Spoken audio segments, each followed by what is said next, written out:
आजकल जो मेरे दोस्त यारों में भी एक बड़ी कॉमन प्रॉब्लम आ रही है और वो है यूरिक एसिड का बढ़ना। बिल्कुल। उसके बारे में आपका क्या ख्याल है? कैसे उसको कंट्रोल कर सकते हैं, उसकी केयर कैसे कर सकते हैं कि उससे आपका यूरिक एसिड ना बढ़े?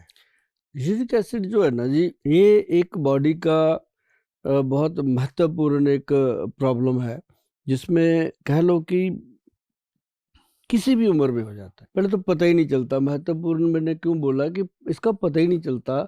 आदमी की कभी गांठों में दर्द हो रहा है, कभी पैरों के नीचे, सुबह बेड से नीचे पैर रखने को मन ही नहीं करता उसका, इतने दर्द करते हैं।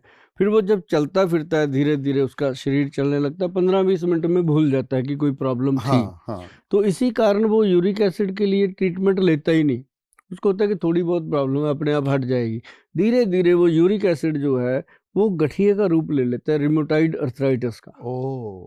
रिमोटाइड अर्थराइटिस से क्या होता है कि ये हड्डियां जो है आपस में बेंड होने लगती हैं, हाथ पैर ऐसे टेढ़े हो जाते हैं, तो घुटने टेढ़े हो जाते हैं, पैर ऐसे उंगली के ऊपर उंगलियां चढ़ जाती हैं, मतलब पेशेंट के अपने बस में नहीं रहता, डिफॉर्मिटी आ जाती है। हाँ। फिर वो जो जाता है डॉक्टर के पास या वैद्य के पास, वहां फिर उसका यूरिक एसिड का ट्रीटमेंट तो होना ही होना, साथ में उसका अर्थराइटिस का भी करना पड़ता है।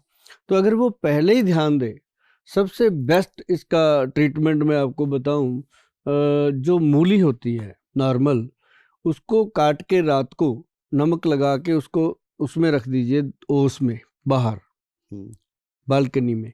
सुबह वो सारी उसका पानी पूनी निकल जाता है, तो उसको नॉर्मली ऐसे ही उठाओ और धो लो, पानी में धो करके उसको चबा चबा के खाओ, बहुत फर्क पड़ता है। अच्छा जी। पाचन क्रिया ठीक होती है और यूरिक एसिड अपने आप कंट्रोल होता है।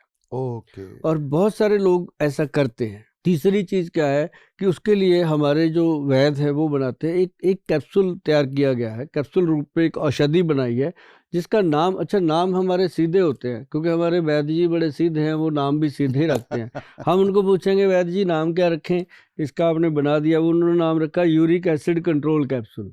तो सिंपल बात ही, पढ़ते ही पता लगता है हाँ। किसकी दवाई है अब ये। जैसे शुगर का रखेंगे डायबिटीज कंट्रोल पाउडर, प्रोस्टेट का रखेंगे प्रेस्टो केयर कैप्सूल, मतलब पेशेंट को भी पता चलता है कि ये बात बनेगी। तो ये कैप्सूल है क्या, एक 60 कैप्सूल की बोतल है, 60 कैप्सूल की, एक सुबह एक शाम खाना है। 3 महीने जिसने खा लिया वो जीवन भर कहीं भी कोलेस्ट्रॉल इसको टेस्ट करवाता रहे, यूरिक एसिड को दोबारा